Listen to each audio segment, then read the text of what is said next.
ബാങ്കുകൾ സാധാരണക്കാരോട് കാണിക്കുന്ന വിവേചനവും അതിനെ തുടർന്നുണ്ടാകുന്ന പ്രതിഷേധവുമൊക്കെ സാധാരണമാണ്.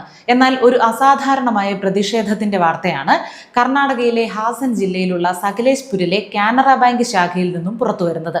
നാടകീയമായ സംഭവങ്ങളാണ് ബാങ്കിൽ അരങ്ങേറിയത്. ചൊക്കണ്ണ ഗൌഡ എന്ന കർഷകനാണ് തന്റെ അവകാശത്തിനായി ബാങ്ക് അധികൃതരോട് പോരാടിയത്. 66 പൈസ തിരികെ നൽകിയില്ല എന്ന് ചൂണ്ടിക്കാട്ടി ബാങ്കിനെതിരെ നിയമ നടപടിക്കൊരുങ്ങുകയാണ് ഈ കർഷകൻ.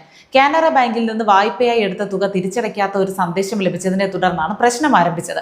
അദ്ദേഹം മുമ്പ് 50,000 രൂപയുടെ വായ്പ ഇവിടെ നിന്ന് എടുത്തിരുന്നു. അത് ഇതിനകം തന്നെ തിരിച്ചടയ്ക്കുകയും ചെയ്തിരുന്നതായി ഗൌഡ പറയുന്നു. പുതിയൊരു വായ്പയ്ക്കായി ബാങ്കിനെ സമീപിച്ചപ്പോഴാണ് അപ്രതീക്ഷിതമായ ഒരു നിബന്ധന ബാങ്ക് അധികൃതർ മുന്നോട്ട് വെച്ചത്.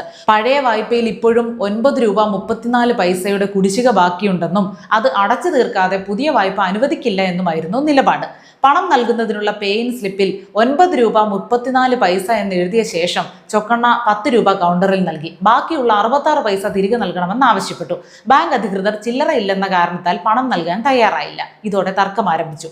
20 വർഷമായി ബാങ്കിന്റെ ഉപയോക്താവായ തന്നോട് ജീവനക്കാർ വളരെ മോശമായാണ് പെരുമാറിയതെന്ന് ഗൌഡ പറയുന്നു. 9 രൂപ 34 പൈസയുടെ പേരിൽ വായ്പ നൽകില്ലെന്ന് ഫോണിൽ വിളിച്ച് ബാങ്കുകാർ ഭീഷണിപ്പെടുത്തി. അതിനാലാണ് ബാങ്കും കൃത്യമായി തന്നെ ബാക്കി നൽകണമെന്ന് ഇദ്ദേഹവും നിർബന്ധം പിടിച്ചത്.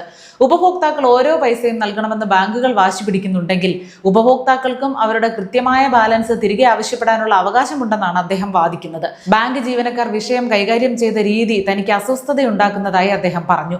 ഏകദേശം 15 മുതൽ 20 വർഷമായി താൻ കാനറ ബാങ്കിന്റെ വിശ്വസ്ത ഉപഭോക്താവായി തുടരുന്നു. ഇത്രയും നീണ്ട ബന്ധമുണ്ടായിട്ടും തന്നോട് നീതിപൂർവ്വം പെരുമാറിയില്ലെന്ന് അദ്ദേഹം ആരോപിച്ചു. ഏതായാലും ചൊക്കണ്ണയുടെ വേറിട്ട പ്രതിഷേധം ഇതിനോടകം തന്നെ വലിയ ചർച്ചയാവുകയും ബാങ്കിനെതിരെ വലിയ പ്രതിഷേധങ്ങൾ ഉയരുകയും ചെയ്തു. നിരവധി സമ്പന്നരായ വായ്പക്കാർ കോടിക്കണക്കിന് രൂപയുടെ വായ്പ എടുത്ത് തിരിച്ചടയ്ക്കാതെ നിൽക്കുകയാണെന്നും ചെറുകിട ഉപഭോക്താക്കൾക്കെതിരെ ബാങ്കുകൾ കർശന നടപടി സ്വീകരിക്കുകയാണെന്നും വലിയ വായ്പയിൽ വീഴ്ച വരുത്തുന്നവർ അതേ സമ്മർദ്ദം നേരിടുന്നില്ലെന്നും പലരും കുറ്റപ്പെടുത്തുന്നു.